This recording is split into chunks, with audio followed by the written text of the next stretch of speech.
This episode of What's Going On with Shipping, it's National Maritime Day 2022, and World War II mariners have just been awarded the Congressional Gold Medal after 77 years. I'm your host, Sal Mercaglano. Welcome to this episode of What's Going On with Shipping. If you're new to the channel, take a minute, subscribe to the channel, hit the bell so you'll be alerted about new videos as they come out. So if you haven't followed me in any sort of detail, I'm an unabashed supporter of the U.S. Merchant Marine. Matter of fact, I have argued for a long time that the U.S. Merchant Marine doesn't get the kind of the recognition that it deserves. But this past week, finally, the World War II mariners got an additional recognition long sought after, and that was the awarding of a Congressional Gold Medal. And today, what I want to do is talk about what is National Maritime Day, and more important, look at the event that took place in the Capitol with the awarding of this Congressional Gold Medal. So let's go ahead and take a look at what exactly National Maritime Day is first. Here's a story in GCAPTAIN by Mike Schuller, who talks about the event as it took place over in the Capitol. And the President Biden, just released this weekend his proclamation on National Maritime Day. And every president, regardless of party, has released a proclamation on May 20 or for May 22nd every year. This goes back to the joint declaration of the original piece of legislation, joint resolution designating May 22nd as National Maritime Day. Whereas on May 22nd, 1819, the steamship, the Savannah, set sail from Savannah, Georgia, on the first successful transoceanic voyage under steam propulsion, thus making a material contribution to the advancement of ocean transportation. Therefore, be it resolved by the Senate and House of Representatives of the United States of America in Congress assembled that May 22nd of each year shall hereby be designated and known as National Maritime Day. And the president is authorized and requested annually to issue a proclamation calling upon the people of the United States to observe such National Maritime Day by displaying the flags at their homes or other suitable places, and government officials to display the flag on all government buildings on May 22nd of each year. So this day commemorates this. This is the SS Savannah, first steam-powered vessel to cross the Atlantic. And I should note that there's a little bit of an issue with this, because while the Savannah, a U.S. flag vessel, was the first steam-powered vessel to cross the Atlantic, it didn't cross it under steam power. It used largely its sails, didn't have enough propulsion fuel to fuel it going across solely by steam. It arrived in England under steam power. For most of the voyage across, it did so under sail power. But regardless, we have used this day to note the recognition of the Merchant Marine. And it's interesting to note that it was Franklin Delano Roosevelt who did this. Both sides of his family, the Delano and the Roosevelt family, were involved in shipping. They were actually Delano line and a Roosevelt line for a long time in the history of the U.S. Merchant Marine. So he has a long history connected with shipping. He was the Assistant Secretary of the Navy during World War I. So he saw the role that the Merchant Marine played in World War I. And Franklin Roosevelt will also help usher in a piece of landmark legislation known as the Merchant Marine Act of 1936 that will start a building program that will start building merchant ships before our entry into World War II, and actually get the shipyards up to speed so that in 1940, when the Two Ocean Act is passed, there is shipyard capacity to build the fleet that wins World War II, both in terms of naval and in terms of commerce, commercial, hauling goods. Doesn't do any good to have the arsenal of democracy if you can't get the arsenal of democracy from the United States to the battlefield. What I want to do is look at pieces of the congressional event that took place in the awarding of the gold medal. Now, let me be clear. This was a bipartisan bill. So if you see people from different parties, number one, not going to tolerate any comments about different parties. If you have a view on Republicans, Democrats, great. This is not the place for it. So please keep it out of the commentary for today. This is about mariners being awarded a congressional gold medal for their services in World War II. Very few of them are still alive. I had the opportunity this past year to go up in September to the American Merchant Marine Veterans Convention up in Baltimore and talk to 21 of them who are still alive and give a presentation. Matter of fact, I'll have a copy of the presentation right here so you can take a look at it. but this is focusing on this. So the first part of the video I want to show you is Representative John Garamendi from California, who was largely responsible for pushing this bill through Congress. And so we'll look at his comments first. Merchant mariners of World War II, this is a good day. This is a great day. It's a happy day, but at the same time, it's a sad day. Thousands upon thousands of the men who served with you in World War II have passed. But their memory is with us, and you're carrying their memory. Mr. Yoho, Mr. Mills, thank you so very much for representing all of those men who served and all those who died. It took Congress 50 years to recognize your service and the service of all that worked with you on the oceans as veterans and being able to get veterans services. And today, this is not the final piece of this. The story of your sacrifice, the story of your service in making it possible for our military in the Pacific and in Europe to have the munitions, to have the food, to have the supplies. That story will live on because it is the story of success. It's the story of sacrifice, and the gold medal is justly deserved for all the mariners that served in that war.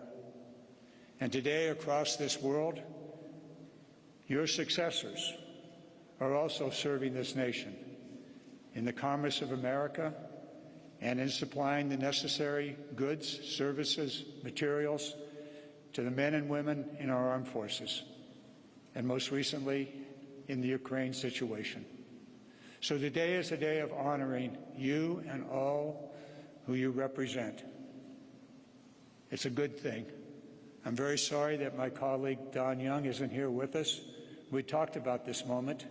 I want to thank the Speaker, the leadership, for making this ceremony possible. It's a good day. It's a day to remember, and it's a day to make it clear that without you, the success in World War II would not have happened. Thank you so very much for representing all who served in the merchant mariners in World War II. Thank you, thank you, thank you.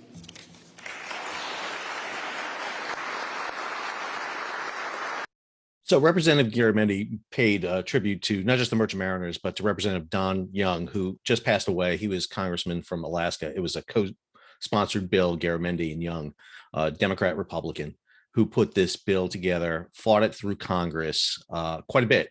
And to get this recognition for merchant mariners, you need to understand something.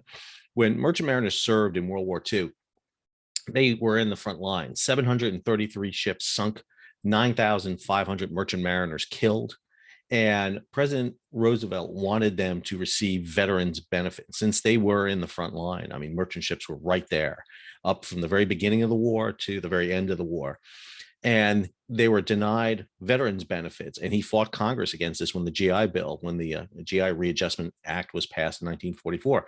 He wanted merchant mariners to have veteran status, and they didn't get it. It wasn't until 1988 that merchant mariners were given veteran status. Again, that's 40 something years after the end of World War II. Many of the merchant mariners who qualified for that had died by that point. And even today, the awarding of the gold medal, most merchant mariners obviously are no longer with us who served in World War II. This ceremony has talks by the leadership of the House and Senate, has representatives from the Coast Guard, from the U.S. Navy, and from the Maritime Administration. I'll have the whole video here you can link to and watch it. You're more than welcome to go through it. They do a great little history lesson on some of the events in World War II with the merchant mariners. They highlight many of the different factions. For example, the fact that 142 cadets from the U.S. Merchant Marine Academy die in World War II. The only service academy that can fly a battle standard is the U.S. Merchant Marine Academy because its cadets go into combat. The midshipmen from the Navy Academy, the midshipmen from the Coast Guard Academy, the cadets from West Point don't do that, but the Merchant Marine midshipmen do. And that's a unique distinction that they have. The next part of the video I want to show you is from a veteran by the name of Dave Yoho. And Dave is a phenomenal speaker. I had the pleasure to meet Dave and hear him speak up at the American Merchant Marine Veterans Conference up in Baltimore back in September. And Dave gives probably the whole reason I'm doing this video is for you to watch Dave's video. So I'm not going to say anymore. Just watch Dave talk. I stand before you with humble tribute to my fallen brothers. 1941, Japanese attack Pearl Harbor, a day of infamy. 3 years before that, the President of the United States created a law called the Merchant Marine Act. Now, the Merchant Marine have been an active force in our society since the Revolutionary War, but Roosevelt's declaration of this act made us a part of the military. And so it began. We were a nation of 130 million. We conscripted, put into uniform, 16 million men and women, 12.5% of our population. Never done before, never will be repeated, and we were part of that. 250,000 of us were recruited to be part of that 16 million. And the reason they call us the greatest generation is not only about us, but for putting all those people in uniform. The women served our country in jobs that were performed by men in a time you might not even understand. This war ended before most of you were born, but there was a sense of patriotism, and that's where we came about. 250,000 of us volunteered for this. You had to be, in those days, in the early days, you had to be 18. Then they reduced it to 17. But a strange thing happened. They sank our ships faster than we could build them. An awful, awful price to pay right off our coast of the United States. We sent our ships from Reykjavik, Iceland. We sent them in convoy, and they were knocked off one after the other. But we survived, some of us. We did, as you've heard from many of these prominent speakers, 1 out of 26 of us died, but thousands of us came home deprived of a part of our life that is probably one of the least understood missions that ever was accomplished in modern warfare. And by 1943, we had more ships than we had men because of the loss rate. And so, for the first time also in modern history, a law was passed allowing our government to conscript 16-year-old boys. Now, I want you to reflect on your attitude of life, your family, those you know. What wisdom lies there in a 16-year-old? We think we knew everything. We know nothing. And the majority of that conscription went to people like ourselves. Three training bases in the United States, one in Florida, one in California, and one in Sheepshead Bay, New York. I was privileged to serve there. And then we have the Merchant Marines Academy. You saw the march in here today. The only academy in the military in the United States that is entitled to flow a banner standard from their flag. And the reason for that is because of something that few people know. When you graduate from that academy, the last 6 months you spend at endeavors. They went as cadets on the ships, and 142 of them didn't make it home. So what you are giving tribute to, we gave you a little bit of a synopsis of our lives. You have it printed there. You're going to hear more from us. As so few of you have said, this isn't an ending, this is a beginning. And in your beginnings, you will hear your message repeated over and over again. I will be the featured speaker on Memorial Day at the World War II Memorial, and I will be at the head of the parade that leaves and faces 300,000 people. Because of you, this is what you erupted. You may not like all the things that come out of it, but I am it. You saw my buddy here. This man is 102 years old in 4 weeks.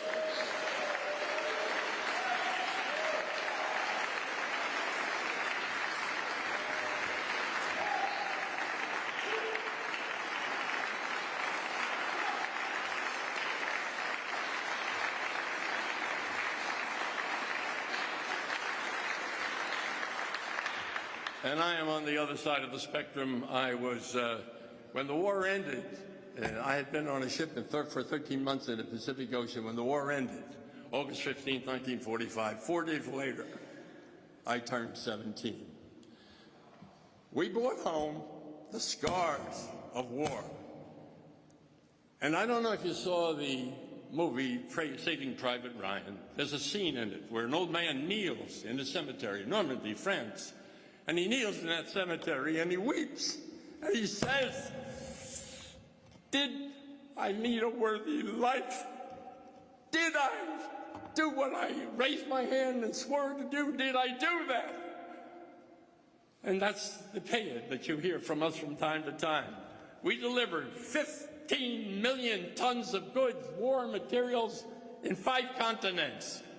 It started with Europe, 15 tons. 13 million tons to the South Pacific, 8 million tons to the Mediterranean, 5 million tons to Russia. Now put it all together, that's what came out of our growth, where you had the wisdom to bring us aboard. And so again, we thank you. And in closing, I have what I think you may find beneficial. How do we send our children to war? And what happens when we come back? I take no umbrage in the delay. You people didn't cause that. The people before you didn't cause that. You cannot know what you do not know, and I hope we've opened up your veins to know some of what we faced. I'm proud to be their spokesman. I'm still active in business. I'm 94 years of age. I speak every day, and I speak all over the world. And from my voice and my timbre, you'll see what God has endowed me to say to you. So hundreds of years ago, we called the men to war. The Army led us to these different squares, and there was a beautiful song written about it. And it was written, unfortunately, in an Irish dirge, and it was done in Gaelic, and that was called Londonderry Air. And then in 1910, an English barrister wrote English words, and you may remember it as Danny Boy, because it talks of a parent sending a child away. And so it said, oh, Danny Boy, the pipes are calling from glen to glen and down the mountainside. The summer's gone, and all the tulips floiling. 'Tis you must go, and I must bide. And from that balm that he put into it, balm, B-A-L-M, put into his words, comes an ending. Because we did our job. We came home to a society that wasn't ready for anyone, not only for us. Imagine all those people coming home and trying to get jobs. And so we were forgotten, and I really stood for that song today because that was us.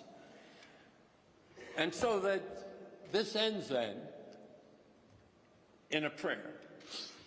And I've paraphrased the last words of Danny Boy to say this to you. But if I return and the guns of war are silenced, and I am dead, as dead I may well be, please come and find the place where we are lying and kneel and say an Ave, a prayer for us. And we shall hear, though soft yet tread above us, and in our tombs will warm and softer be, if you'll not fail in kneeling to say you honor me, then we will sleep in peace for all eternity. And as you leave here today, these hallowed halls, these beautiful surroundings, and take with you the memories of what you've seen and heard, and you've seen and heard of us, then remember, when you see others, tell them about us. I gave you a tip sheet. I will be speaking at the World War II Memorial. Why don't the universities, why don't the schools, why don't the churches, why don't the unanointed hear what you've said to us today? You honor us in appreciation. And so, when you're with others, say to them of what we did. Urge them to read about us and find out about us. Greet us today if you can. Then say to those We gave up our yesterdays for your and their tomorrows. God bless the United States of America. God bless the United States Merchant Marine veterans of World War II. Heave-ho! Heave-ho! Oh, thank you. Thank you. Thank you.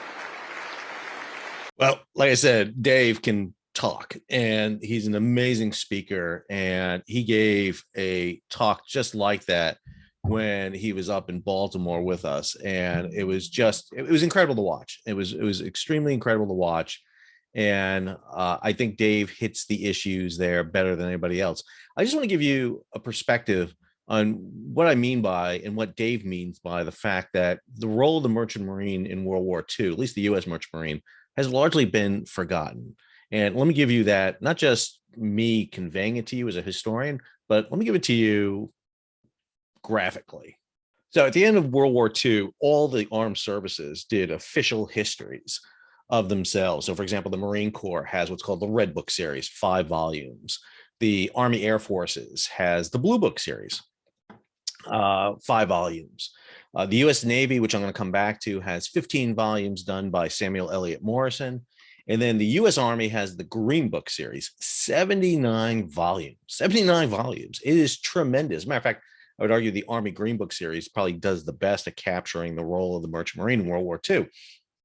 The U.S. Merchant Marine, however, doesn't have 79 volumes. They have 80, not 80 volumes, 80 pages.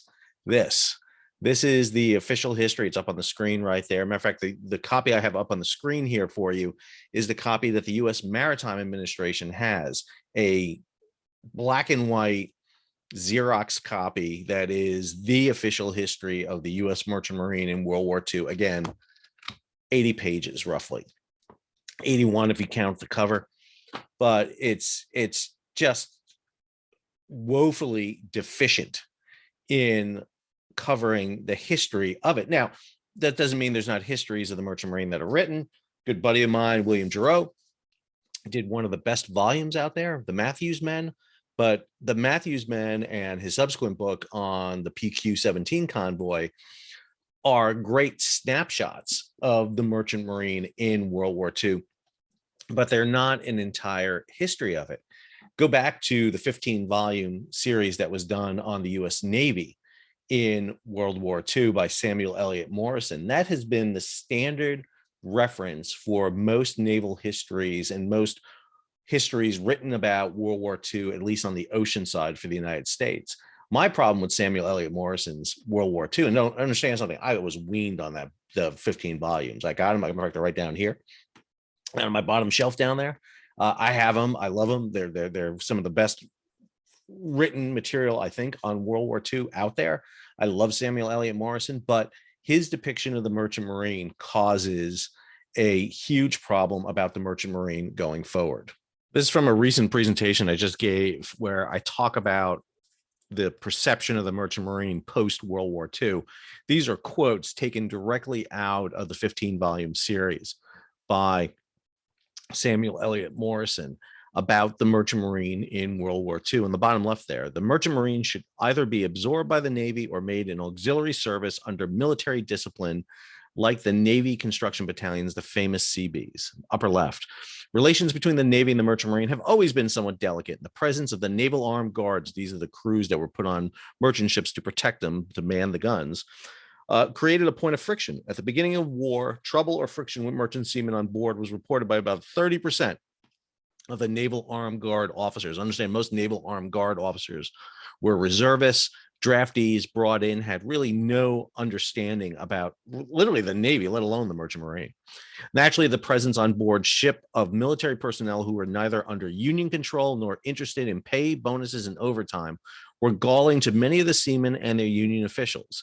In the Merchant Marine, there's a sturdy independence which in time of war becomes a fault. Certain masters and mates were resentful of gold braid. There's this perception that Morison has that there was always continued opposition between the civilian crews and the Navy crews, but that really was fully manifested in this quote in the upper right. Trouble between naval seamen and merchant seamen had its roots in totally different attitudes. Any ship in which a blue jacket serves in his ship, his country's ship, to be defended when his life, if needed be. But to the Union indoctrinated merchant seaman, the ship is the owner's ship, his class enemy's ship, to whom he owes nothing and from which he is morally entitled to squeeze all he can. Now, Morrison later kind of changes his tune when he writes a compendium volume in the early 1960s.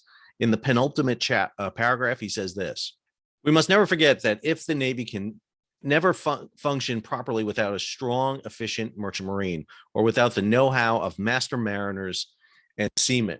So it sounds like Morrison changed his tune. I like to think he ran into some merchant mariners who queried him about his previous writings. But that view of merchant mariners were serving only because of money and they were in class warfare is, I got to say, just doesn't match the concept of 16 and a half year olds, 17-year-olds joining through the provision to the Merchant Marine Act, which creates the U.S. Maritime Service, and sailing vessels into harm's way. Again, 733 ships, 9,500 mariners killed. These are civilians. These are not Navy personnel. They're not Air Force. They're not Marines. They're not Army, not Coast Guardsmen. These are civilians that go into harm's way. And they get a bad reputation. And you read throughout Morrison's 15-volume series, he does kind of degrade the Merchant Marine, even though they do a fantastic job. They're the ones who sail the ships, maintain the supply line. They're off, Omaha Beach in June of 1944. They're off Anzio. They're off Okinawa. Matter of fact, they're bringing ammunition right up to Okinawa, and several vessels are vaporized when they're hit by kamikazes when they detonate the explosives on board. But this kind of degradation of the Merchant Marine is a really nasty element that kind of continues through. And I think what we're seeing here, what Dave Yoho talked about there, was really recognizing the role of the Merchant Marine in World War II. And I think we need to recognize them not just in World War II, but in all previous conflicts, World War I. I did a booklet for the U.S., for the Navy's History and Heritage Command on the Merchant Marine in Vietnam. And even today, 1 out of 5 gray hull U.S. Navy vessels that are in the battle force are crewed by civilian merchant mariners. And they provide the underway replenishment necessary to keep the fleet at sea. And I don't think they get the recognition that they deserve. And on this National Maritime Day, I thought I would sit there and say this. I hope you enjoyed today's video. If you did, please hit the bell, subscribe to the channel so you'll be alerted about new videos. Give it a thumbs up, leave a comment, share it across social media. And if you can, head on over to our Patreon page and support the page. If you want to see the full video of the Congressional Gold Medal Award, it's down in the show notes, and I will have it linked at the end notes here in the video. Until our next video, this is Sal signing off. Have a good, great National Maritime Day.